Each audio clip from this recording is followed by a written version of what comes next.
So really what I want to cover is what's the biggest thing that can cause you to triple your business, and what's the biggest thing that can cause you to trip up, break your ankle, and cause you not to want to get up to move forward, right? The biggest thing that'll triple you in the beginning, and the biggest thing that'll trip you up in the beginning. So that's what I want to cover with you guys. And so what that looks like, what that falls upon is schedule, is structuring yourself in the beginning. So a lot of times somebody comes on board and they've got this employee mindset, employee background, and now they become free, right? They're self-employed. And I think a lot of times what happens is they start walking with good intent. Like, I intend to be successful. I intend to be an entrepreneur. I intend to write 20K a month. I intend fill in the blank, right? So they got all this good intention, but nothing becomes actualized because they don't have that structure there. It's almost like they get this badge and they start calling people like, hey, Daryl, did you hear the news, bro? I'm self-employed now. That's right. Birthday parties, I go to them all. I can do what I want to do. Whatever I want to do, whatever I want to go see, I'll go do it. And so they forget the fact that they've got to pay the price to get the payoff that's so good.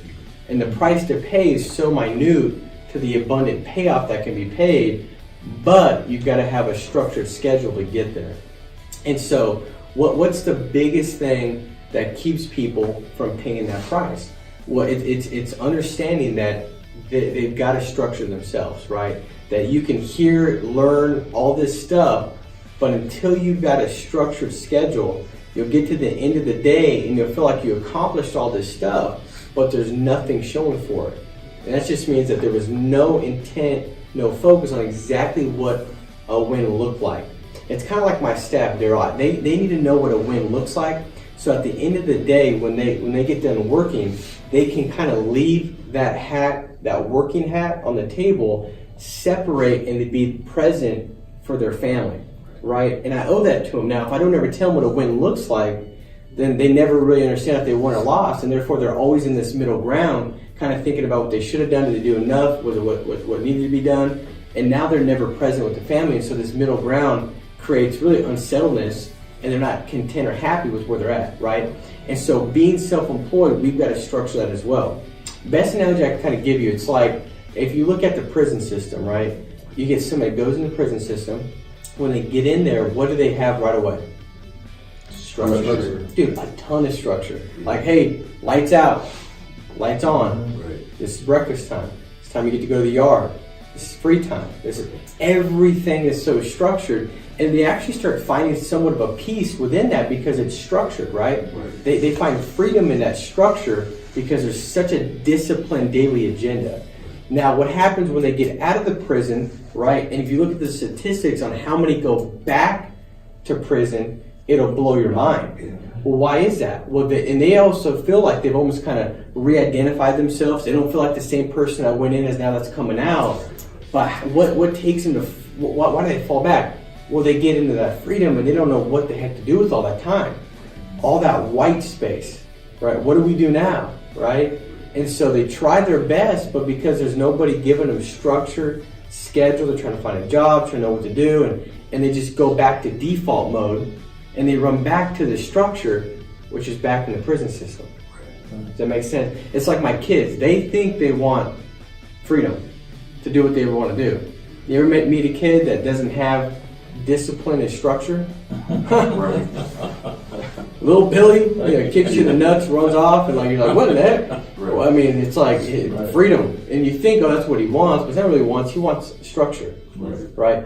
And so a lot of times what we think we want as independent entrepreneurs, self-employed business owners, as you join like Family First Life, even if you're doing this part-time or full-time, all that stuff that you want, the freedom and the financial freedom and the big income and the flexibility of schedule and to be able to go do things with the family and to be able to give money here to this organization or help out with the church in this way, all that kind of stuff that you want, where's the gap at between being here and getting to there? It's structured schedule. It's the biggest reason why people fail.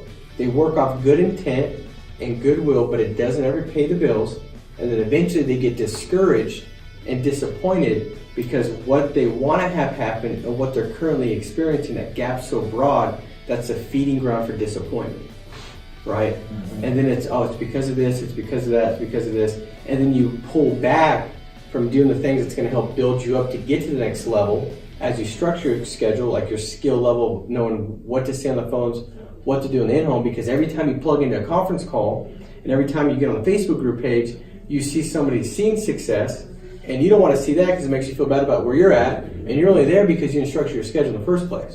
Does that make sense? So structured schedule is where it's at. You've got to have that schedule structure, and you've got to have non-negotiables. So first thing is this: with your schedule, you've got to identify some things that there's nothing that's ever going to get in the way that's going to prevent you from doing it. Like it's a non-negotiable.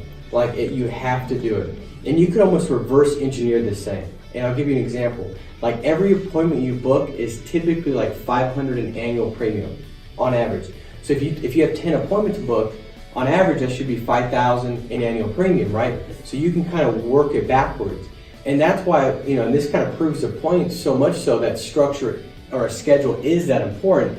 If I said, hey Chris, what I'm going to do is this: you've got to dial for 15 hours a week, which by the way, 15 hours of phone calls, that would be the average dials, hours, 30 dials per hour is the average. So 10 would be 300, so it'd be 450 dials. There's not anybody in the meeting we did earlier. If we had 50 people here, nobody would raise their hand that they made 450 phone calls, not one.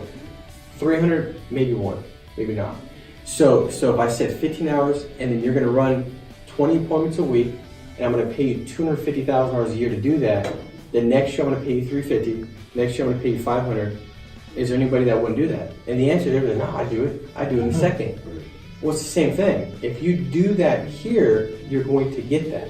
It's almost like I want to, make agents hire someone and treat them like an employee and structure the schedule. Because there's no way you would be late to work if you were going to lose $25,000 a month in income if you're not making it now, right? You wouldn't be late because you wouldn't want to get fired.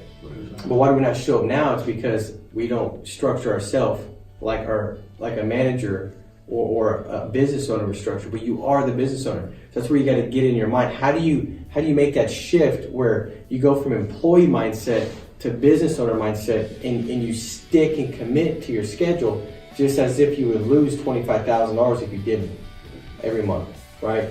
And so a lot of times we think, I'd work harder for myself than my boss. I don't know about that. Are you sure? I hear your lips. Let me see your schedule.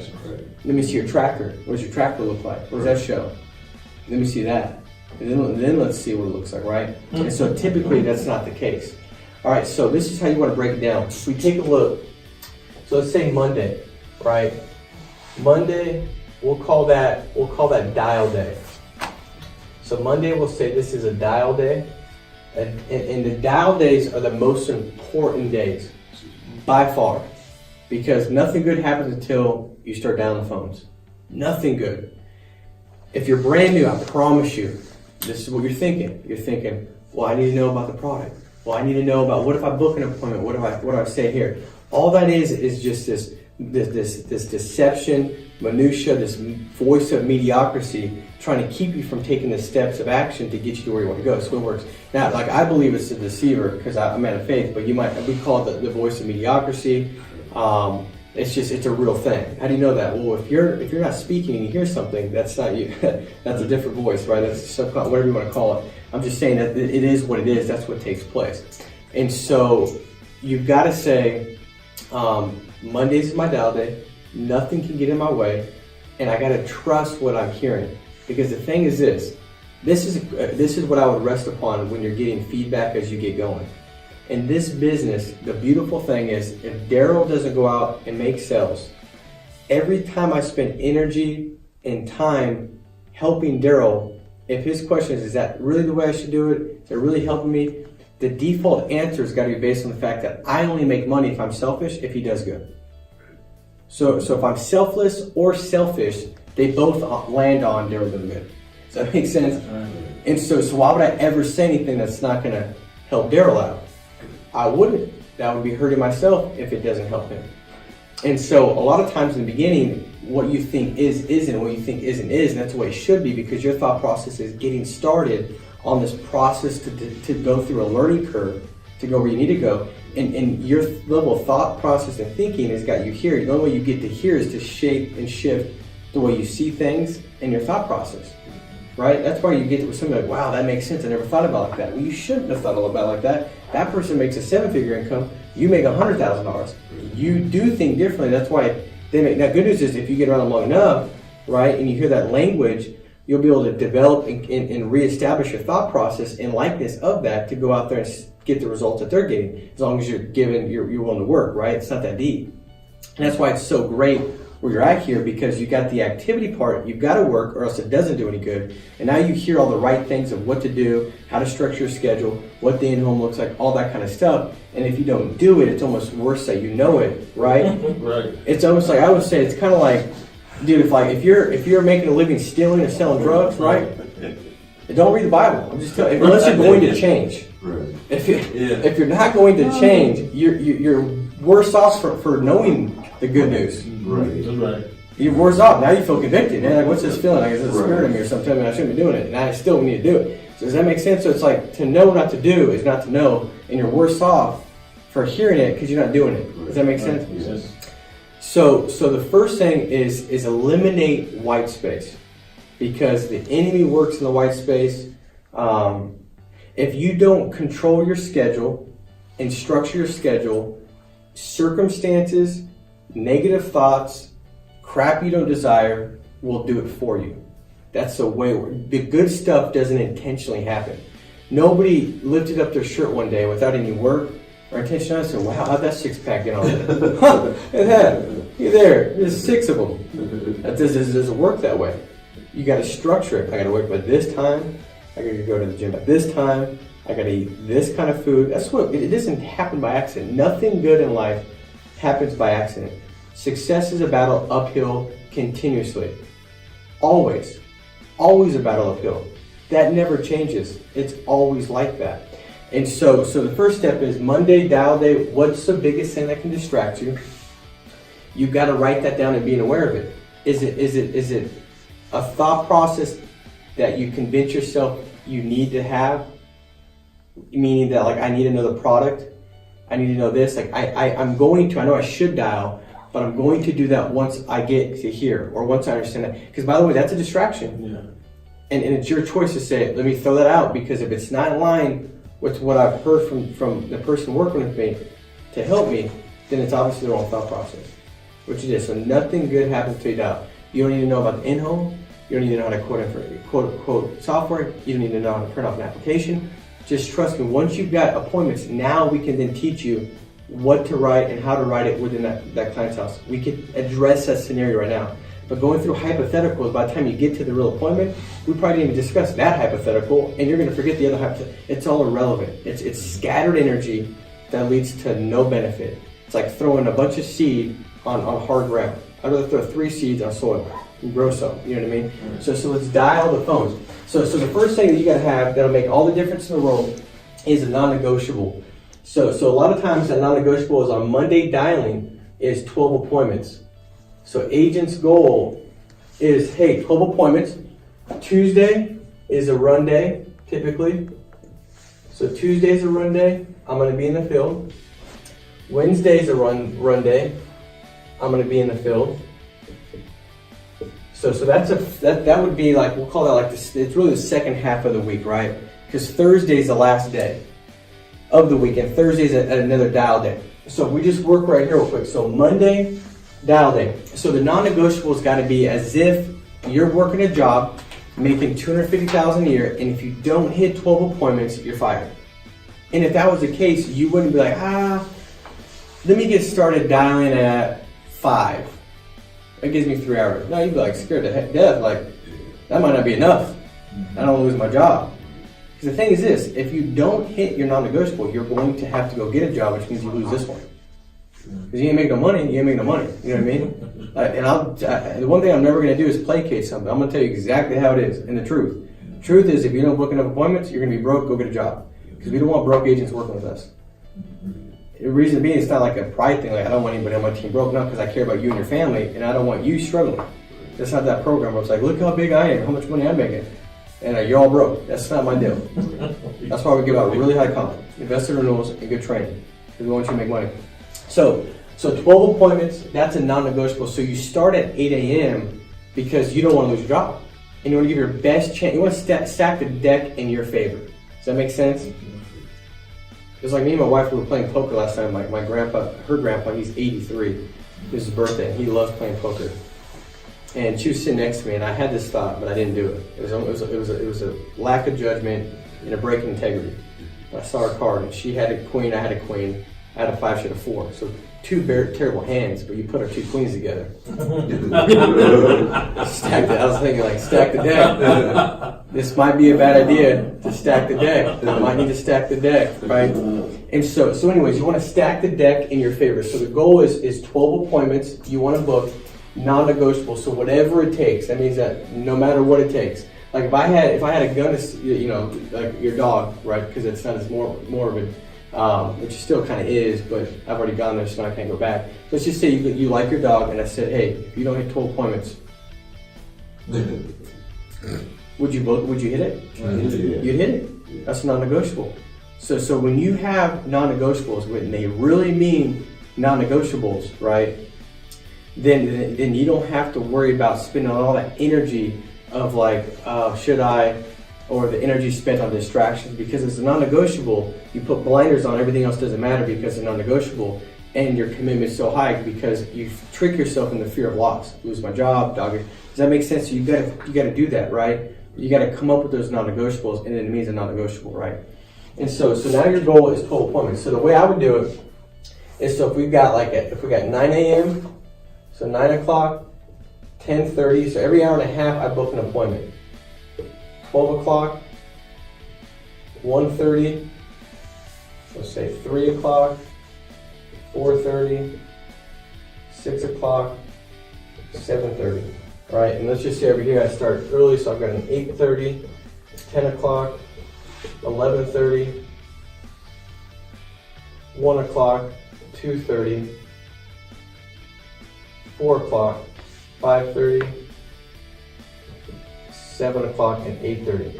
So right now I've got 1, 2, 3, 4, 5, 6, 7, 8, 9, 10, 11, 12, 13, 14, 15, 16. So I have 17 slots I can fill. Now, am I going to book 17 appointments? For me, that was my deal. I'd rather just knock it out in 3 days. So I'd book 9 each day and do 3 days and 24 appointments. But what I'm saying, you got 17 slots. So if your goal is 12, you just got to fill in 6 of these. Now, I give myself an hour and a half between each appointment because of driving, what have you. So the way it works is if I'm booking at 8:30, Kevin, I tell him I'm going to be there between 8 o'clock and 9 o'clock. So I get there at 8 o'clock, right? And the appointment goes longer. It goes, or it just goes a full hour. It goes for an hour, right? Now I'm out of 9, 30 minutes to my next appointment. I told them on my 10 o'clock, I'd be there from 9:30 to 10:30, 30 minutes either side. So now I'm on the earlier side, right? Let's just say that one goes long. The mom comes out of the room like, I need life insurance. I just got, whatever, through the mail. And I write them up. So now out of that night, I'm there at 9:30, but I'm not out of there until, let's just say, 10 o'clock. There's a 30-minute drive time, right? 10:30, I'm out there at 11. Right. So I get to the next one at 11:30, right? And they're not there. Mm-hmm. So I drive to my next one, and I'm there at 12 o'clock. Now I'm on the early side of it. So I've got a window. If it goes, does that make sense? So I've got a window to shift to. So when I'm down in Monday, my goal is I'm going to book my first 4 or 5 appointments. My first 3 or 4 appointments, I'm trying to get them booked for Wednesday. Okay? And then I go back and I'm going to fill in my Tuesday. So once I've got that booked, I'm booking up my appointments for Tuesday. And that's actually, what I'll probably do. That's not true. I'm going to first try to book 4 appointments for Tuesday. It's almost irrelevant because you should definitely book more than 4 appointments for a diamond for the full Monday. But I'll book in, let's just say Wednesday, your first 4 appointments. Once I book that, then I go back and I start booking up my Tuesday. Why do I do that? Well, because if I book up my full Wednesday, I got 6, 7, 8 appointments Wednesday, and I got nothing for Tuesday. When am I going to dial for Tuesday if Tuesday's already here? But if I fill in these 4, and then I go and book these 4, now once those are booked, I'll start filling in the rest for Wednesday. And let's just say I get to that one, and then at the end of the day, right, I missed my goal, screwed up, non-negotiable, I didn't hit, which hardly ever happens. But if it does, now Tuesday I can dial in the morning and fill in the rest for my Wednesday. So I still got 1, 2, 3, 4, 5, 6, 7, 8, 9, 10, 11, 12. So that's kind of how I'll plan it. Same thing, that looks the same way on Thursday. Thursday I'm dialing again, and I'm running Friday and Saturday, no different. Now, what about Sunday? Well, Sunday was a day that I would hang out with family. That was just my family day. Now, the thing is this, I had to create some kind of buy-in to force me to treat it like a non-negotiable. Because it's all good when you say it, right? It's kind of like how many times have you said it, I've said it, and you've heard it said on New Year's Day, like, man, I'm going to hit the gym. I'm going to start losing weight. I'm about to get ripped, And so you're all focused, and then what happens like 2 weeks later? You're eating Cheeto Puffs on your couch watching Super Bowl, right? And the reason being is there's no buy-in to it, right? So the thing is this, if you are really committed, you get a personal trainer. Because it costs money, which is buy-in. There's accountability factor, because they know they're going to be there. And you're like, God, what do I look like? It's a whole identity. That's not who I am. I don't be that kind of person. And I need to show up. If I say I'm going to show up, they're going to be there waiting for me. There's all that buying that goes in. So you're 500 times more likely to actually stay and hit your goals when you've got a personal trainer, by far, right? If you continue to keep one for there on out, right? But why do you not do that personally? Why do so many people not do it, Kevin? Because that's almost commonsensical, right? Why do they don't do it because it sounds good, but they're really not willing to take their good intent, like we talked about in the beginning, and turn it into an absolute commitment, non-negotiable. And if they get a personal trainer, now they know, like, now I really got to go. I got to show up. What if I don't want to show up one day? You know what I mean? Like, what if I got to pay? Now they're really bought in. What if I fail? What if I work out and it doesn't work? That'll be embarrassing. So the fear of failure. All that stuff starts to play, and so like, I don't need a personal trainer. I'm just going to go to the gym. And they set themselves up for failure because they never turned the good intent into a non-negotiable by creating buy-in. So you got to create buy-in so that way you're more forced to do it. So what I would do is I'd tell my kids, my wife, like, hey, Sunday's the day I've got off, but if I don't hit my goal, Dad's working Sunday. And guess what? I don't want to work Sunday. My kids didn't want Dad to work Sunday. My wife doesn't want me to work Sunday. And so throughout the week, they're like, hey, Dad, how's it tracking? What does it look like?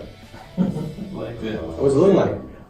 Now, I had to get uncomfortable and create a buy-in because now I don't want the fear of failure, now kids, I ain't doing it, and I didn't hit it, I go back, I go back on it, I'm just really, I'm gonna go ahead, instead of paying the price and working Sunday to ensure that I can give you the life I want you to have, I'm going to go ahead and lower my expectation that I kind of gave you guys for what we're going to be in a year. In 6 months, I'm going to lower the expectation to what I'm experiencing, which is me not being committed at all, kind of working here and there, and being okay with struggling, right?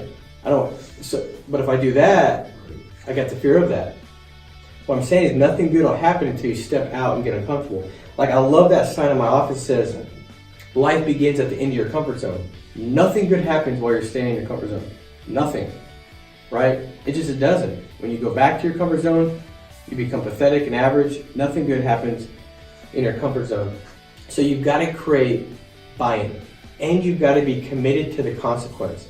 See, if I said I would work Sunday, but I wasn't committed to the consequence, if I didn't hit my goal, it doesn't matter anyways. It's not going to motivate me throughout the week because I'm not really going to do it anyways.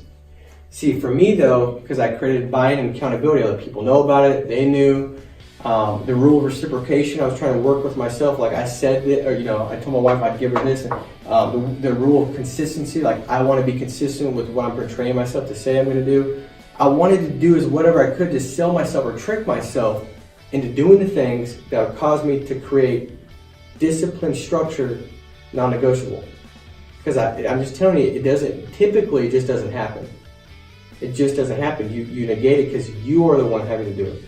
And so that's kind of how you got to look at it. Now, because I was committed to the consequence and I had a consequence mindset, right, I would hardly ever miss my goal, Kevin, because I knew that I would have to, that consequence, and I would stick to it, and I would have to endure it.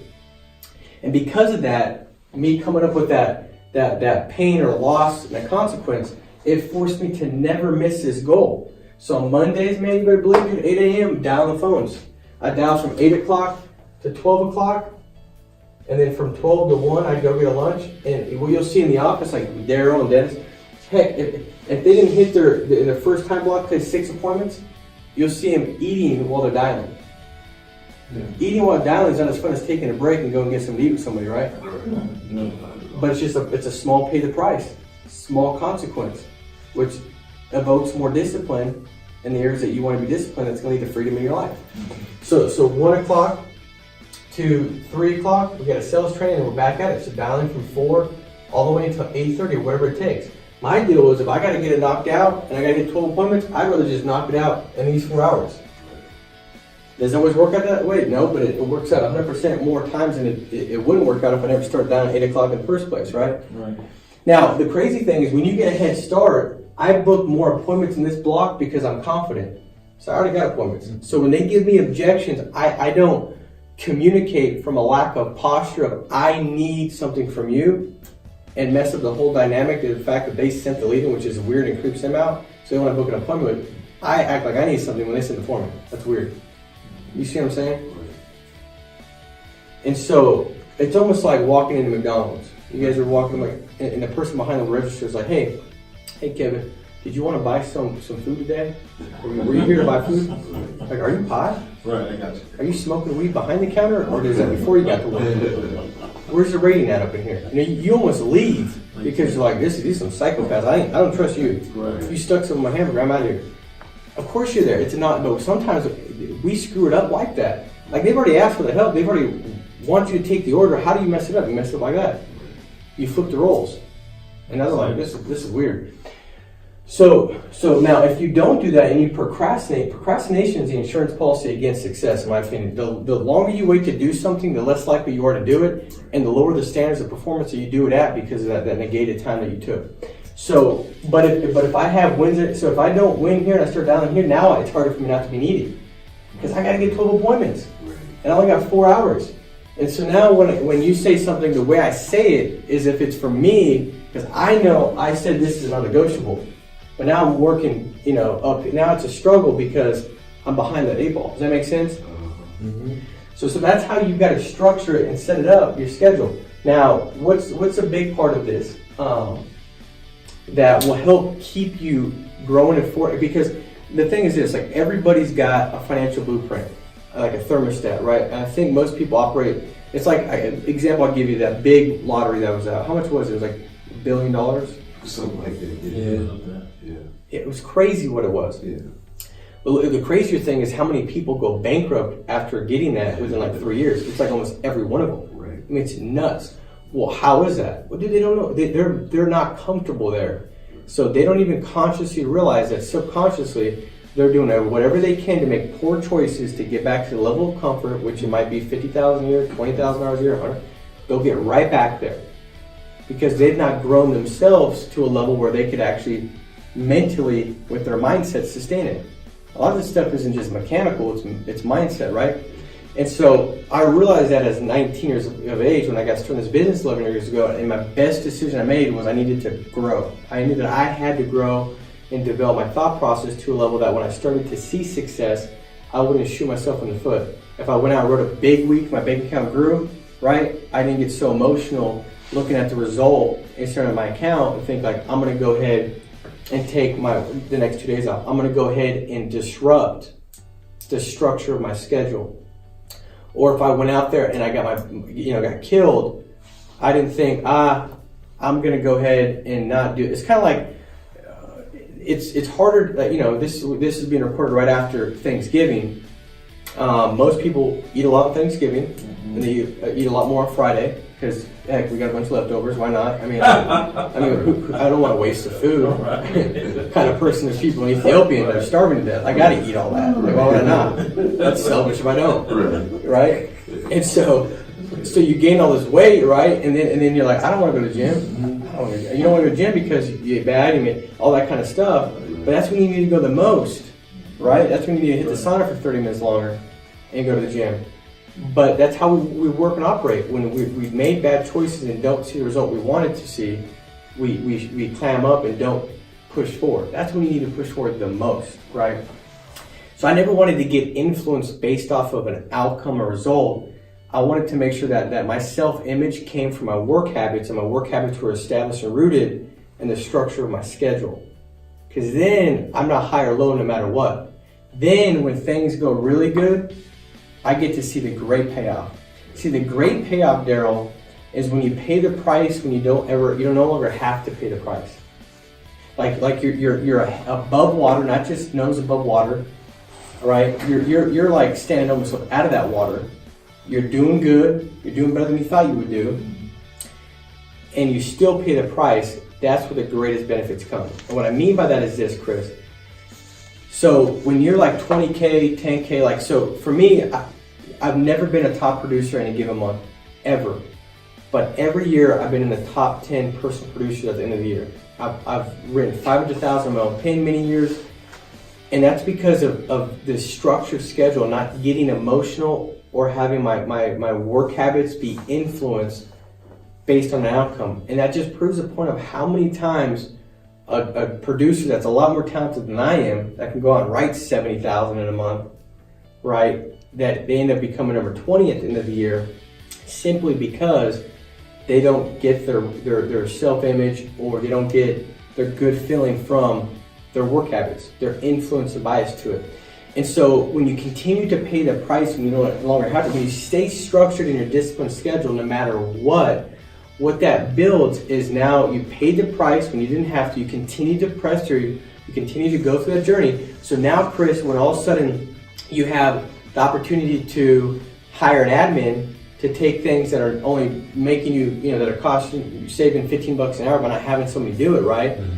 When you can hire that admin, you can't because you didn't build up significant income to reinvest in your business. And that admin was your ticket to the next level of your business, because now you can focus solely on selling and hiring, right? And not wearing all these administrative hats, because every time you take a hat off and put another one on, it's taking all that energy and scattering it opposed to focusing it. Once you focus it, you can harness it like putting a magnifying glass on a sun right on your leg. You don't get a sunburn, bro, you get a hole in your leg. I want a hole in my business, a big one that's got a lot of income going into it. Does that make sense? So that's kind of how you got to look at it. Is if you pay the price when you don't have to, the benefit is much greater, even though it doesn't seem like that. Because a lot of times we think the best benefit is just getting out of the hole that we're in. No, the biggest payoff comes when you're already out of that hole, and now you can have breakthroughs to create real financial freedom. And that's why structured, disciplined schedule needs to be consistent no matter what. And so this is the biggest thing that's going to help you. Now, real quick, and then we'll wrap up, is as far as a strategy when it comes to growing and developing. So activity is a big thing. Like you said, in your schedule, what's the two most important things that you absolutely have to have? I'd say it would be activity, which is what I drew up. The second thing, just as important, is association. That comes from conference calls. It comes from meetings. It comes from the Facebook group page that you can plug into and see live videos, live feed, people posting comments, tips, sales tips, strategies, tools that are used, systems, FFL mentor. It comes from that stuff, the association, because the more you listen to it, the more you're going to start to shift and shape your thought process. Like the big ways that your thought process develops or changes into a next level thought process is when something emotionally happens, like you're sick and tired of being sick and tired, then all of a sudden that'll take place, or through significant periods of repetition. So my deal was I'd rather not just have an emotional breakdown. If I can negate that one and just listen to a bunch of calls and through repetition develop it, I'd like that approach a little bit better. That seems like a better path, right? So that's the way you do it. And so association. Now, in addition to that, last thing is this, is in the morning, is you've got to take control of your schedule and your emotions day one, minute one, starting out. Because if you don't, I'm just telling you, like the negativity, the voice of doubt, all that stuff, it just comes in. Again, if you don't take control of your schedule and control your circumstances will control you. That's just the way it's going to work out. So in the morning, I wake up before I need to go out of the door and go run appointments. If I know I got to be out, I got to get up an hour early to 2 hours early just to kind of get myself ready. And you might not need that much time. I'm a disaster. So I mean, I know I'm not. Like, I need the help. You know what I mean? Like, I need to get my mind right. So I spend the first 10 minutes, and it's in silence, right? And that could be meditation, like your personal meditation.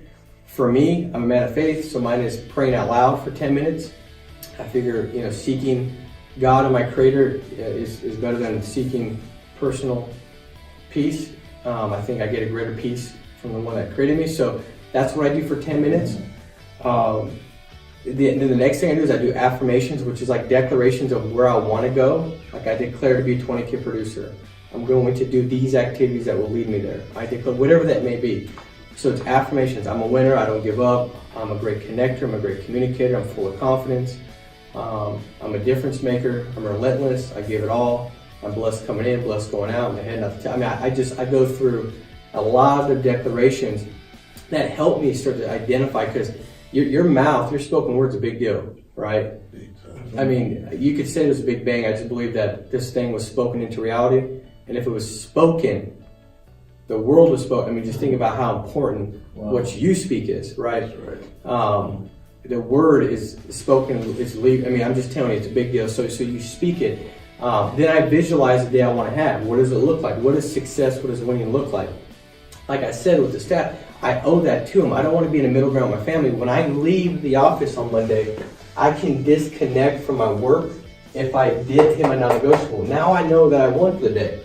It isn't about what I got. It's this activity is going to lead to the result, right? That's why you pay anybody. That's why I pay my staff, is because I know the activity is going to be a better payoff than the money I got to pay in. The trade-off is good, or else I wouldn't do it. I just want to have So this is going to work out good. So once I've hit that 12 appointments, I can be fully present with my family. That's how you get great fulfillment being self-employed. But if you don't ever do that, you're just going to be, when you're at work, you think about family, your family, you think about work. It ain't no good. It's just the way it's going to be.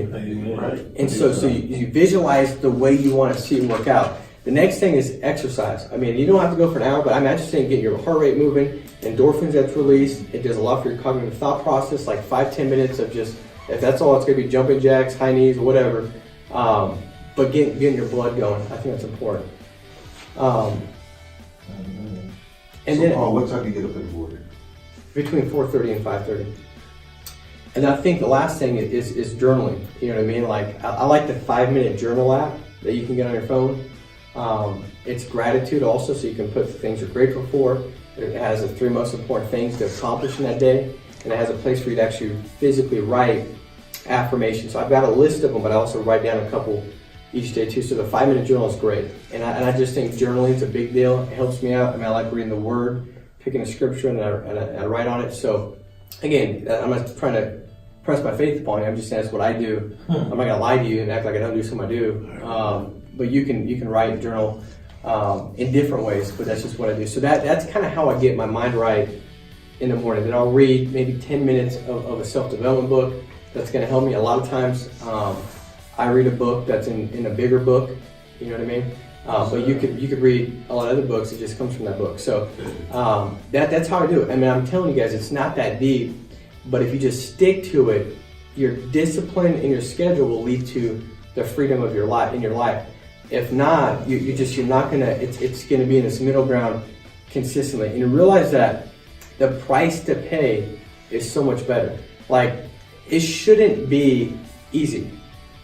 Like when you're 200 pounds, 400 pounds, or 600 pounds overweight, it's harder the more you are to get through that. It ain't easy, but it's possible and it's worth it, right? This is you should get beat up every once in a while. It should be like, I dialed for 4 hours and I got only one person to answer the phone. Good. That's a good thing. How's that good? Well, it's for one, it's testing you. Do you have what it takes to continue to press on? Because if you don't quit now, why quit in 3 weeks, right? And it's building your character so you can step into the next level. You can't step into the next level and deal with problems at the next level if you're at this level, thought process and mental toughness. You can't do it. You got to have stuff that drives you. It's almost like you got to extract this stuff and get this stuff out what is that thing when you take the stuff out of the earth? Excavate? Excavate, yeah. You gotta excavate. What is it? Excavate before you can elevate. You know what I mean? Like, you gotta get rid of some stuff. And so sometimes that's the stuff that happens that seems like it's bad or the struggle. That's what has to happen so you can eventually elevate, right? It's like you don't want to be the person that walks around like in today's world, like, man, I'm about to get swole before I get sore. What? They start rubbing someone on their arm. No, you got to get sore to get swole, fool. You know what I mean? Like, it's just the way it works. I don't know what you're reading. You know, you got this this myth that you got going on. But you know, you got that's how you got to look at it, right? You got to realize that it should be painful. I enjoy getting beat up, as weird as it sounds, every once in a while because I realize, okay, good, I'm on the right path, and this is preparing me to get to the level that I want to get to. If you can make, we could just say 3, 4, 5, 600,000, and now we're really speaking to 7-figure income, as we have quite a few people making a 7-figure income. If you can get to that reward and that benefit, shouldn't the price and the pain be pretty great? Yeah. And this isn't no get rich quick scheme, so it should be pretty great. Now, it's a get rich pretty quick because you can get rich pretty quick if you do this. Does that make sense? So I hope this helps when it comes to scheduling. Just realize that it is worth paying the price, but until you get this dialed in, you can be the most talented. I mean, I've had the most talented agents come on board in the past 11 years where I'm like, dude, they could change your family's life. I mean, they really could. They got what it takes, but they fall off. And it's because they don't have this together. They got the skill, the ability, everything. It's right there. And I've got agents where I'm like, man, they are a disaster. Like, they got to excavate. Is that what it is? Excavate. Excavate. Wait. They got to do all of it. Like, they got to start from. And all of a sudden they do it though. But they have this right. They have this right. And I could tell. I mean, I don't want to say it, but you have a point. Like, now they're making $400 or $500 grand, but they had that right. You know, so get this right, and you'll be right.